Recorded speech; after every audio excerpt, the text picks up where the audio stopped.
Family Business technical version. I have the dubious distinction to be able to welcome Dr. David Adair onto the show. Thanks so much for being on. Well, you're welcome, Matt. Thank you for having me. Yeah, it wasn't a hard choice. I mean, after 5 minutes of speaking to you, I was already writing down questions. So I think that we're going to have a little fun. I think, though, believe it or not, there may be some people who don't know who you are. So if you could take a minute to give just a snapshot of who you are and what you're doing today, and then we can delve into all the fun stuff, but at least give people some either context or perspective on who you are. Sure. So I'm David Adair, Dave No Hair Dare, Muggsy. I answer to a lot of things. Professionally, I'm a obstetrical critical care physician. I've been around the industry for 25 plus years. I arrived there by inventing a drug, sold that twice, took the proceeds, started a med tech company, sold that, and along the way started meeting people. And as you'll find out, I'm an extreme introvert, and started meeting people on the VC couch and asked them what they were doing, and I just fell in love with what it could do for patients. So we started investing at this is back turn 2000 or so, 2002 3. Started what now is known as angel investing, which grew to unyieldy um, kind of amounts and series when Ceres had more names than the Greek fraternity and sorority houses at the University of Alabama, then that's not an angel anymore. And so we convalesced that, put it into a formal structure called Souls Bioventures. So I've been doing that full time since 2020, where I retired from University of Tennessee College of Medicine, where I'm a professor emeritus. I still do some locums to kind of see where problems exist, and so that's me kind of in a nutshell. We're gonna be here a while, Dave. All right, Ah, so good. let's start with the thing that's been on my mind since the first time we spoke, and that's Muggsy. I gotta know where the nickname came from. I'm sure there's a bit of a story there. So let's start there so people can get to know you. Well, apparently I was a precocious child. I had gone next door to a neighbor's Stunned. house. Son, I know, me too. I'm like, all right, can't believe that. And apparently I was mixing up some household chemicals as I guess, a mad scientist or something. And my aunt Nancy said, "You're so damn mean. You ought to be in the mafia." And she started calling me Muggsy. I was about 4 years old. And that just stuck with me all through high school, college, and then med school. Kind of dropped it because I didn't think anybody wanted me to operate on them as a guy named Muggsy. I mean, it's like generally that's a kind of a bad thing. So I was getting my MBA later, 2018, 2019. I had a management of information systems class, and you had to manage 4 accounts. And I, new to social media, and so I started doing it. I started getting these inbounds like, "Hey, are you Muggsy?" I'm like, "Yeah, it's me." And so kind of it revived. I guess it's had this kind of multiple lives, but it's just a term of endearment from my aunt, and she's now passed last year, so it means a lot to me. And but I answer to a lot of things, so that's never a problem. Yeah, it's funny. You know if someone's known me for a long time if they call me Maddie. The people who've known Ah, me, recently, no one calls me that, but my old family or old fraternity buddies or people who grew up with me, my wife will turn around and say, "How long have you known this one?" I'm like 27 years. But it's just interesting how that evokes some kind of emotion for you. yeah. Does anyone else call you that besides your aunt? Oh yeah, yeah. Actually, past weekend, an old fraternity brother called, and it's about 1 o'clock in the morning, and his daughter was having some pregnancy problems. And he's like, "Muggsy," and I was like, "Mike," I said, "How's it going?" And he says, "Man, I need your help." And I said, "Brother, if you're pregnant, we definitely need my help." And because we're getting old, and he's a guy, and I'm like, "Yeah, I don't think how that's going to work." But it was his daughter, and he had introduced me as Muggsy. I called her up, and she said, "Are you a doctor?" And I said, "Yeah, I really am a doctor." And so I was helping her through her stuff. But yeah, that was fraternity brother. It's all kind of backwards from West Virginia, Kentucky, undergrad. Then I mean that it dates people pretty quickly. So you're talking really pre 1988 or so. That's it's been 30 plus years, and so having that kind of resurgence of that's been nice. I was thinking about going after the Mugsy Jeans people, because that's a hell of a good idea that they have, and I love their jeans, by the way. But I, they all the old people still call me that. Yes. That's awesome. So I think it's interesting, at least just to me, maybe to others. I love to find out how folks who have risen to a certain level of success came from real humble beginnings. And, West Virginia is not the first place you think of as the surgeon mecca as far as development of physicians. No knock on, oh, by golly, West Virginia, but I'm curious, like, how did this all start for you? Did you have some kind of mentor growing up? Was there a teacher? Like, who got you on this path? Well, my dad had the coal mines and trucking business and bulldozers, and so I was accepted to the Nashville School of Auto and Diesel Mechanics. So I was going to be a DM instead of an MD. And my grandfather Adair was dying of prostate cancer, and he said, "Dave, you care about people. Why don't you be a doctor?" And I'm like, "Yeah, where'd that come from?" And lo and behold, I had a few serendipity things happen in my life: football, ACTs and things of that sort.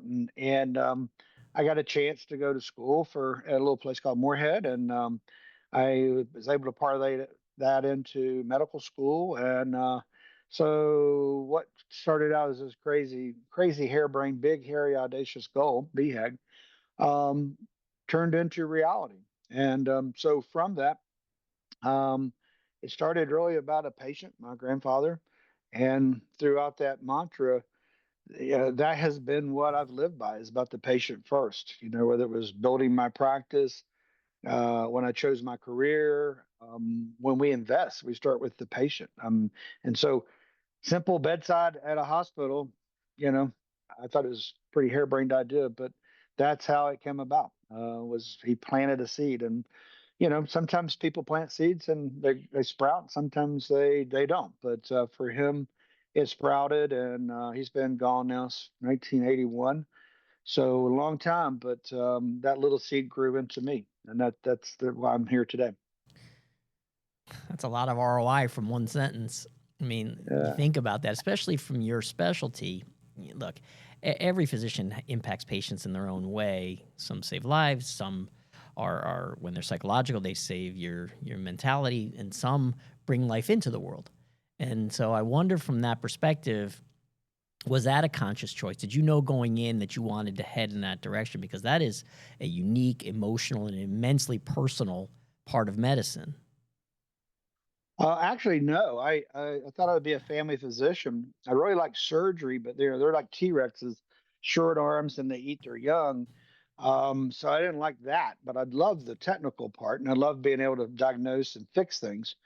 My last rotation as a third year med student was OBGYN, and I thought, I chose it to be last simply because I knew I wasn't going to do that. I mean, that's like the worst job in the world. And did GYN first, fell in love with that. You could diagnose a problem, surgery. Gynecologists, OBGYNs generally are extroverted people, good hands people. They don't drop babies and things like that. So I enjoyed the GYN part. And I thought, well, I could suffer through the OB to become a GYN person.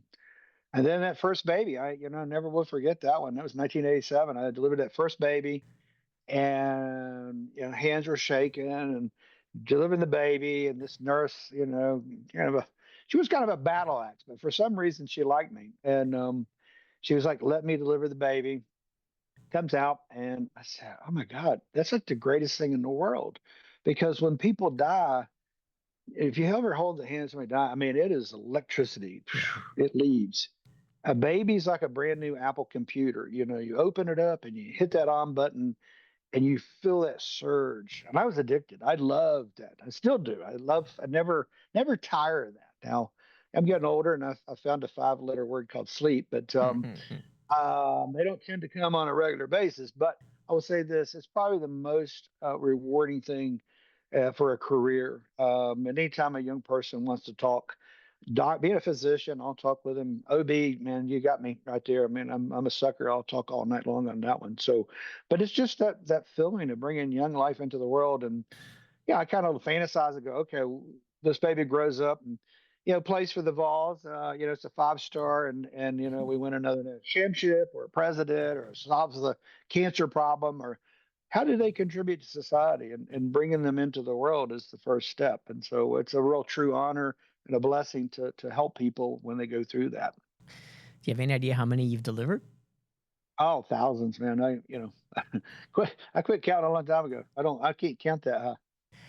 That's an extraordinary impact. Now, so here's where it gets interesting. So you've got 3 kids of your own. Yes, How sir. how does it? I'm trying to imagine like a mechanic letting someone else fix their car. Like you let someone else deliver your babies, or you deliver them? That's the worst time in my life, because everything that can go wrong, and particularly being maternal fetal medicine, OB, high risk stuff.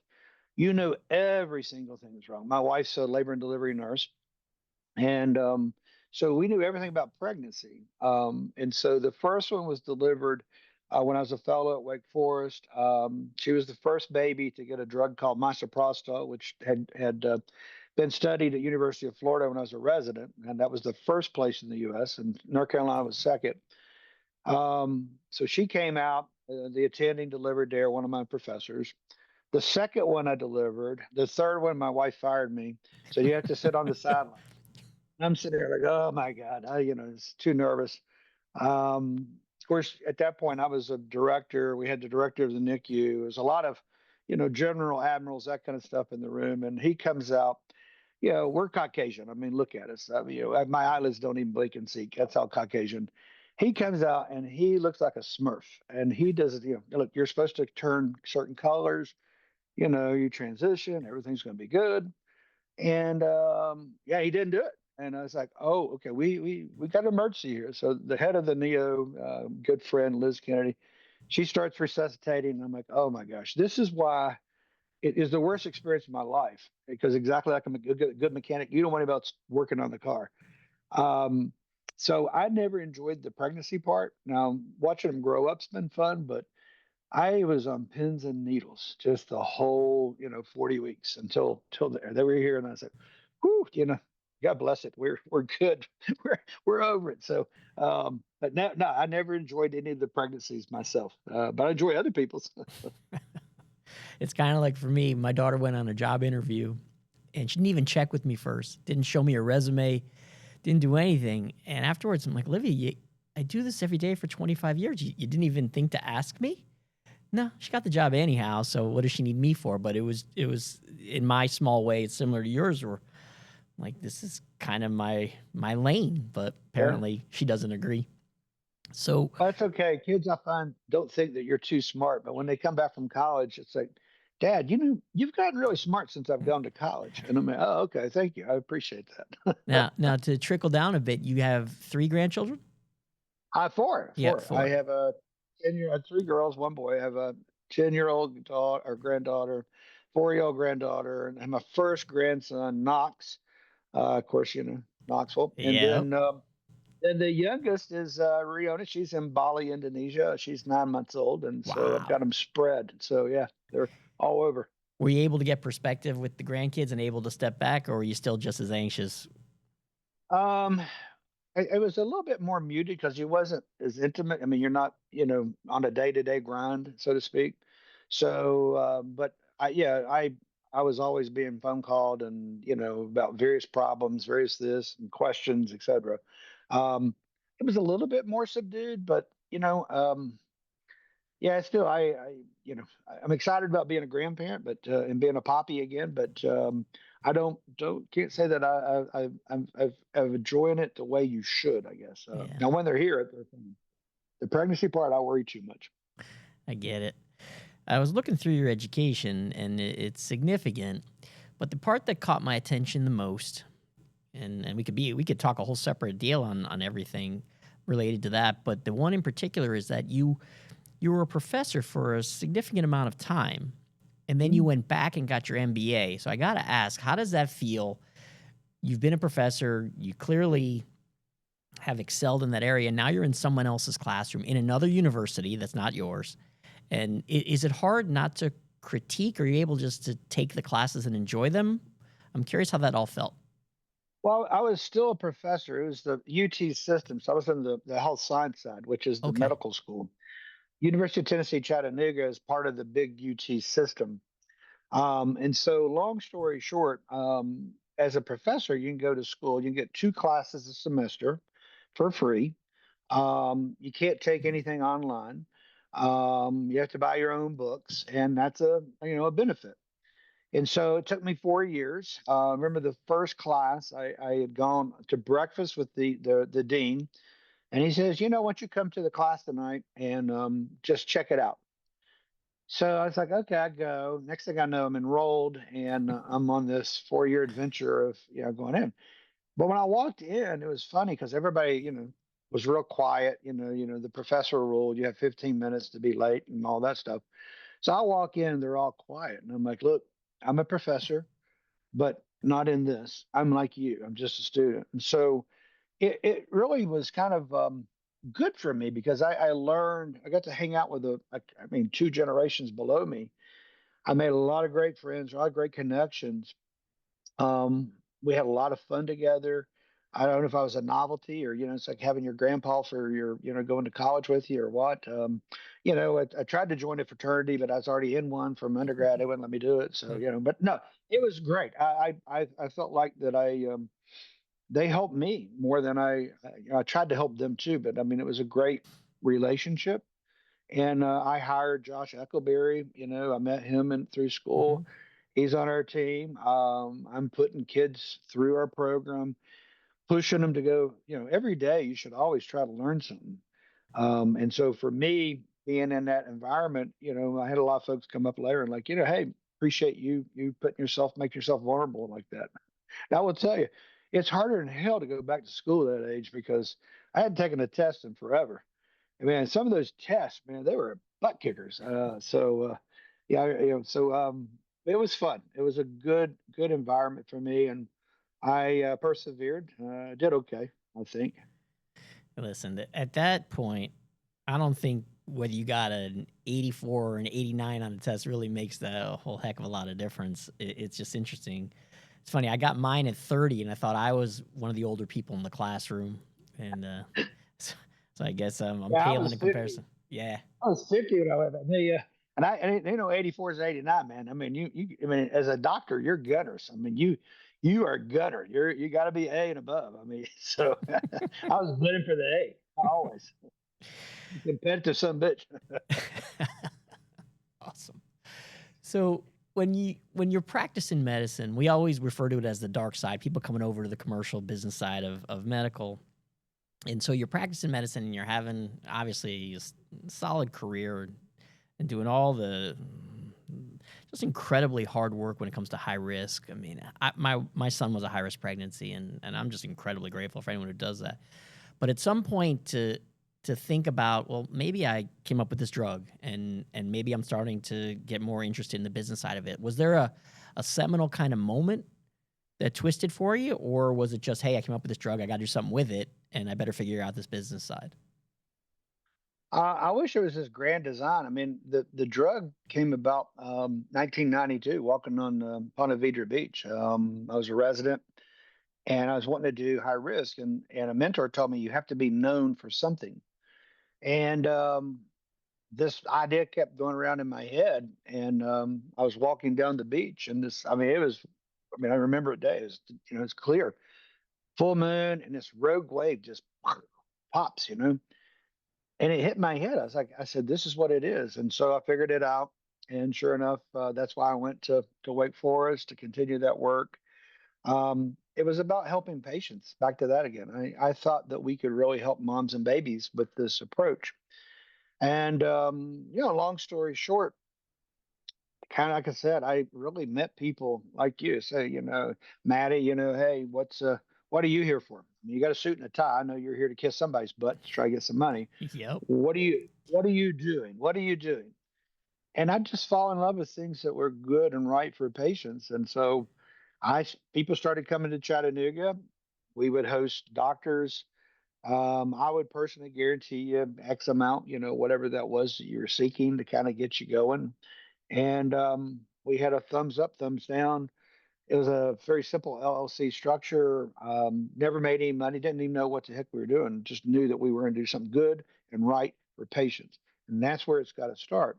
And that morphed, and so by some luck and guidance, and here we are. I mean, it wasn't anything specific, and the business MBA piece was just a. I'm running a couple $100 million now, and I thought maybe the MBA might make people think that you actually know something, but it really comes down to really what I've been doing all my life, which is just looking at what's good and right for patients, and that's helped us along. So that's been the blessing, and God put me where I needed to be, and it was when I walked away from practice full time, my accountant and lawyer were like trying to do the midlife intervention. Do you need a psychiatrist? Do you need to see somebody? And no, I'm dying a slow death. I mean, it's a cancer. I'm brushing my teeth. You can't lie to yourself.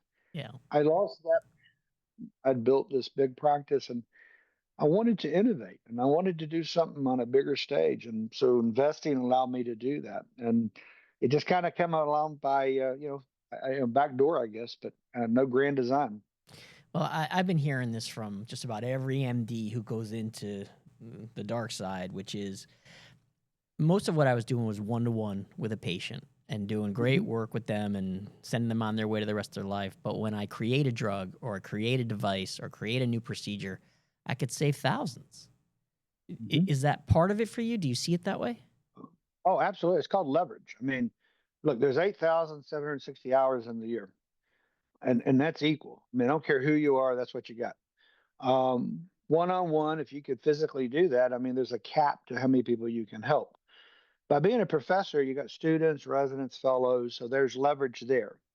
And then when I saw the impact of what we were doing, that's bigger leverage. I mean, that's huge leverage. That's a leverage that continues on. Now, I was a professional educator for 30 years. I've got kids. In fact, I just wrote a letter, outstanding letter for a young man who was one of my residents who's being named a professor. I mean, that's the impact that you make on that. That's DNA going forward. That is immortality. Your children, you got DNA there. Hopefully, you teach some with resident students. You teach. Hopefully, they carry some things forward that makes them good people, good community supporters. But with devices and pharma, I can die today. I'm not trying to rush. I mean, not raising my hand to volunteer for that, Jill. But how can how can you really help multiple people? And to me, that was one of the greatest things you can have, is to be able to make that impact that goes on in perpetuity. Until somebody comes along and has a better idea or whatever, and that's great because that means you've leveled things to a point, and then they've taken it to a whole new level. So yeah, I think that's always an attractive thing for docs. Get that pretty quick, I think. I mean, most of the docs I talk to. I've always felt, and I've been lucky with what I do, that I get exposed to some of the, I would think, more impactful people you're going to find on this planet just because I'm involved in healthcare, is that there's this concept of reaching back, that Mm. certain percentage near the top that they always think, like I told you, I had Andrew on here before, and he's the same. All he thinks is, what else can he do? And is that what's running through your head as far as your other ideas and other companies you're working with? Are you constantly thinking of, who can I bring along to fill my spot? Which companies can I bring along that can help this particular patient or physician need? Is it a constant reaching back mentality for you, or am I overstating it? No, I mean, Cleveland's, he's a walking genius, but he's a purpose-built individual. Hmm. And I think that the folks that you're talking about, and if you're including me, I mean, I'm honored. I'm not sure I'm there, You're but darn right I am, bud. the the purpose, is bigger than the mission. The purpose is bigger than the individual, et cetera. Um, there's two assets to that, or aspects of that. You're thinking forward because you got to always be moving forward to create the wake, so that you can bring people behind. So it's one eye forward, one eye back. But you're always thinking about how have a succession plan. How do you build sustainability? How are you building something that grows? It's a child, it's a little baby. You hover over it, it pees, poops, and sleeps, and then suddenly it starts talking, walking, grows. You hand them off to college, and hopefully they learn a lot, and then they go on in their lives. You got to let them grow, just like companies. I mean, they're static, they're dead. They have to be dynamic, and you have to be thinking about that and changing people in and out. How you do that? Um, I got people over in this side of this business, so let's bring them over here because they would be better fit for this particular set of circumstances. So yeah, it's a always evolving in your head. I mean, it's not like you sit down and you whiteboard it. It's just boom. You have to be able to make those decisions, which is the last part of my name says MD. Make decision. I'm not afraid to make a decision. I mean, right or wrong, I'll make it, and then if it's wrong, we'll fix it. And if it's right, then okay, it's good. Well, I would think being a high risk OBGYN, you're having emergency level decision making going on where every second's crucial. You don't have time to consider all your options on some occasions. I would think things are almost instinctual at that point. Well, that's a great thing. I had breakfast this morning with a guy named B.J. Coleman. He was a quarterback for the Packers. He's got a new book out called Pivot. I'm not promoting or anything, but the idea is as a quarterback, you come to the line and you see that Mike linebacker, if they're shifted down, yeah, you got to run to that side. You may want to audible to the other side, or you may want to shift the line play, go from a man on a hat to a zone, change that up. Okay, you got to, but that's quick reads because everything's moving at you in real life. Now, people don't die generally from football in obstetrics and other things in medicine, some things are life and death. And so there's some things you just, and I tell the residents all the time, I'm like, look, if I come in your call room at 2 o'clock in the morning and shake you and wake you out of a deep sleep and say, I've got this problem, you have to be able to immediately boom, boom, boom, boom, boom, tell me what we got to do. And some of that's through simulation, some of that's through training. I mean, it's like pilots. I mean, they spend a lot of time under the hood, in a simulator, and they crash and burn because that's where you want to learn. Because you don't want to crash and burn on the big plane, right? So going through that training, it's got to be almost reflexive. There's probably about 10 things in our business that you've got to be just got to know it. Like I said, 2 o'clock in the morning, boom, boom, boom, rapid fire, be able to save that life because it is life and death. And in our business, you got two people, you got mom and baby. There's very few times in medicine where you got two people you're dealing with. This is mass trauma or something like that. Most of the time, it's just one ranger, one riot. Okay, you take care of it. For us, we're outnumbered 2 to 1 right out of the gate. And then some of the folks we have, I mean, if you get into a quad or a pent, you might be 5 or 6 to 1 on those. So and those come at you real fast. It's funny. I never thought of it that way. Wow, that's heavy. Yeah, yeah, So you're outnumbered. yeah, yeah, man. I mean, even I'm sure you've got talented nurses, anesthesiologists, people helping you, but it's still, Oh yeah, it's a yours. team. Yeah. Uh, It's a team, and that's what's important. I mean, and that carries over to the business world because, I don't, we everybody on our Solus, we're teammates. There's no hierarchy. Egos leave the door because egos. If you look at the big shops, there always is turnover. Somebody's pissed or somebody's doesn't get credit or whatever. We humble pie. That's we try to be very humble every day and be a team. That's the most important thing. yeah, it's somewhat unique that you're managing both pharmaceutical and device and diagnostics. Mhm. Most of the folks I work with, they usually pick a lane. That's one. But the other part of it that I really want to get into is because almost every phone call I'm on with a startup is financial related. They all want to know, who can you introduce me to? I see so and so. And so I'm like a gatekeeper. I don't do that to any of the folks that I work with unless the idea is so sound that I feel confident with it. But I'm curious if you could give a little insight for people who are running that uphill with your thoughts on the market in general, if you want to consider interest rates or tariffs or whatever, how technical you want to get. But I'm looking for some kind of blueprint or suggestions or something that folks can do because they are struggling. They've got a clever idea and they're on the right path, but they can't find someone to lead their round or they can't find someone to follow. So you're in it. I mean, what are your thoughts for folks who are banging on doors every day? Wow, there's a lot to unpack there. If you're talking the current environment, I think the dam is starting to open a little bit, and some of that money that's been, pent up here, starting to ease out. And as you get that kind of going into an exit, whether it's IPO acquisitions, that comes back in. I see a lot of great ideas right now that are not being funded simply because historically VCs, PE shops, they're always reinvesting in new companies. Right now, most people are fearful for taking on new problems because I don't know where the bodies are buried. I don't, you're going to need another round. Why would I let a darling, such as, we got several great companies. Let's go with I don't want to pick Francis. one out. Oh, Francis. Oh, well, God, I love that one. I'm Yeah, partial to Kuyak. well, Kuyak is, I love him. The tech is outstanding. That's half that company. The other half of that company is the culture, and that's a direct reflection of great leadership. Yep. Mike Kuyak hung the moon. He wrote the book on cultural leadership. He's a servant leader, credible. Um, we had 150 plus $1 million for an 80 million round. We had to turn away one strategic. We had four strategics. Um, you know, that's a good problem. So why would we not want to put money into that and take on something new? So this has been a weird 4 years. I mean, like I said, there's a dam, and I think it is slowly opening, and some of that's coming out. But um, so that's been a tough macro thing. Um, we are a little bit different. We're very selective. We used to do diagnostics. We still have some on our books. We've kind of pivoted away because I mean this is just free free advertisement for whoever wants to listen. Um, they're taking long as medtech.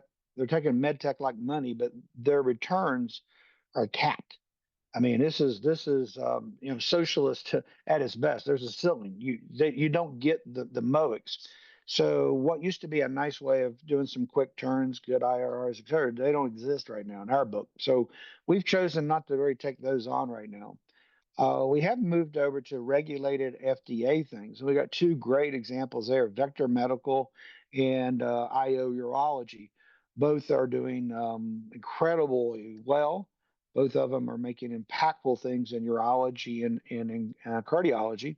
And so we're doing that as a new kind of swim lane, if you will. MedTech and pharma to us, we don't think they're mutually exclusive. We think of pharma, we're looking for a bigger MOIC.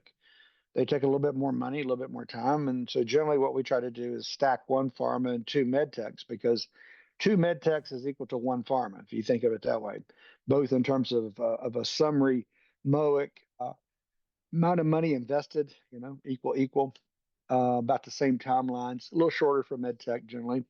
But med tech is morphed. I mean, and so that's taken longer. Um, Somebody with a new idea, I'm seeing some great ideas that a few years ago would have been funded. It's just a product of the macro environment right now. I think some of them though are just crazy. I mean, and so I like to play Jack Kevorkian, and I'm like, look, you're a smart guy, gal, whatever. You are going to do well. You probably have 20 good ideas. Happens to be a bad one, and this ain't going to end well. Okay, so rather than waste time and money, why don't you do a mercy death, kill this idea, and go to your number 19, which is a great idea. And so we try to help people along that curve. Um, and there was another part of your question there was around some advice. Just simple things. Know your audience. Okay. Look at what they invest in. I get cold calls for car washes, delis, real estate. I'm like, yeah, our website says clearly we do biotech, medtech only. I mean, know that. Kind of know how to a warm intro is way better than a cold one. I mean, Yeah. almost everything we do is by virtue of one degree of freedom. Maddie calls. I say, okay, Maddie, I trust Maddie, so I'll at least do a look see, right? Cold stuff, that doesn't land so well. So the warm introductions, that's an interesting question. Do you have like a one or two and done kind of deal for folks? In other words, if I bring you two different people and both of them kind of miss the mark, is it no longer a welcome warm introduction from me? No, that's just, sometimes there's various reasons why there's a no. I mean, look, we're human. We're not perfect. I whiff every day. So sometimes I think somebody, this would be a good potential investment, good person. And as you do your diligence, you find out no, for whatever reason. I no, it's not that Maddie gets a three strikes you're out. No, you still keep your creed card with us. Okay, so don't worry. Thank goodness, because I'd be out of luck. I'm curious about something you said a minute ago. Do the people take your advice? In other words, this is their baby, Mm. and you're telling them to in essence, kill their idea, and they're married to it. This is their dream. Do they listen, or do they say that guy don't know what he's talking about? Let me find another Mugsy. Well, I tell people up front, look, there are ugly people in the world. I've delivered a lot of ugly babies, just as many as beautiful ones. Okay. Everybody's baby's beautiful, to them. So you can't say, your baby's really ugly. So you have to, oh wow, look at the hair or eyebrow, whatever. I tell people I'm honest. I tell them up front, look, this is free advice. Take it for what you're paying for it. I am certainly, I took a shower this morning and the bar of soap is probably smarter than me. So this is free. Take it for that. Um, we just see a lot of pitches, and if you really want to persist in this, I'm not saying everybody's going to ask you these same things and find the same flaws, and I'm not telling you to lie, but these things are problematic for professional money. So you either need to fix the problem, some form or fashion, so that the next person you pitch to will take that as an X and turn it into a check. Okay, when they're going through their boxes, and and say, look, feel free to do whatever. You'll be surprised. We've had several folks come back and tell us, you all were honest. We never got funding and it died. But you would have saved us 6 months and I don't know, make up a number, $100,000. But what really was good was they appreciate you being honest. And and like I said, my mom. She lives next door on our farm here. Um, she still would kick my rear end if I lied. So she keeps me. It's a good compass. What would mom think? And so long story short, um, we're honest, and people then come back and they value that because they know that when we get excited, they know, wow, okay, they really like us. This is good. So it gives them feedback. Now, some other people we've whiffed on and they've gone on and done well, and that's great. But um, you know, Baskin Robbins has 32 flavors, and thank God not everybody likes pistachio, or Yeah, I wouldn't get my pick. it's funny. My dad's been saying that my whole life. Well, I'll tell you what, if anything encapsulates you, it's what you just said a second ago in passing, that your mom lives right there on your farm. I mean, if that Oh yeah. doesn't capture the family guy that you are, the way you talk about your wife, the way you've talked about your children, your grandchildren, and now you're talking about your mom, I mean, and the way you're describing your aunt in a very sweet, loving way, you're a family first guy. I would say that that's as readily apparent and written on your forehead. Do you try to have that included in your business? And I'll give you an example of what I mean. When I talked to Andrew not too long ago, he talked about the extension of culture into everyone, the people that work there, the external vendors, the partners, the physicians, the CROs, everyone who's involved. It's an extension of his culture. And I'm curious if you feel the same way. Oh yeah, we have a book. It's called The Go Giver. Bob Berg and Thomas David Mann, which we ascribe to. And it's a short little story about basically being value add. And we use that with our vendors. We use that with our companies. We use that same thing. I mean, we're not just check writers. I mean, I've ran almost 200 clinical trials, so I know how to run a clinical trial. I know areas where there's shortcuts. I know areas where you can get into trouble. I know budgets. I know regulatory IRB stuff, all that craziness. Long story short, when you get us as an investor, we're going to be there with you as a partner because you're now family. We have a solace day. We have one day is dedicated to CEOs because 365, 24 hours a day, these talents are thinking about our companies. We take a half day and we honor them. We give them lectures. We do fun things, great dinner. We give out little rubber duckies, for awards. You never want to take yourself too serious. Solus has in the next 6 to 18 months. I mean, we have so many huge inflection points in terms of readouts and what we believe will be incredible value created. Right now, Fund Two's in the top decile.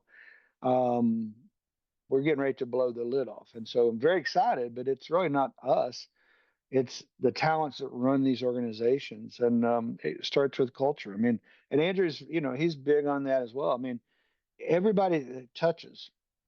There's a great experiment. You take a strawberry with some kind of a fungus rot and put a toothpick in it, and you connect them to other strawberries, and it spreads. It's like cancer; it just spreads throughout an organization.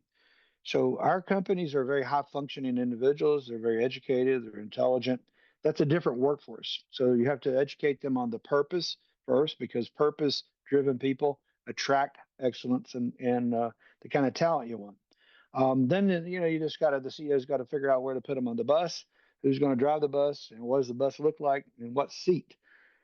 That's culture, and then it permeates through whatever it is you touch, whether it's outside, inside, etc. I mean, and so we're big believers in that. I think that's probably more important than the tech. That's why we spend most of our time vetting the management team. What kind of person are you? I mean, do you go out of your way to be nice to people that you don't have to be nice to? Or are you flaming, what? I mean, that's we don't invest in those people, No, we're similar. we Yeah, always look at your core. Well, look, I could talk yeah. to you all day. It's just been a pleasure. I really appreciate you making a few minutes. It's just great to show this side of what makes medtech amazing. So thanks so much for making this an opportunity for me, Thank you. and certainly for everyone else who's going to see this. So this has been Dr. David Muggsy Adair from the family business. Appreciate you making some time. It was totally worth it. Anytime, sir. Thanks. Alrighty.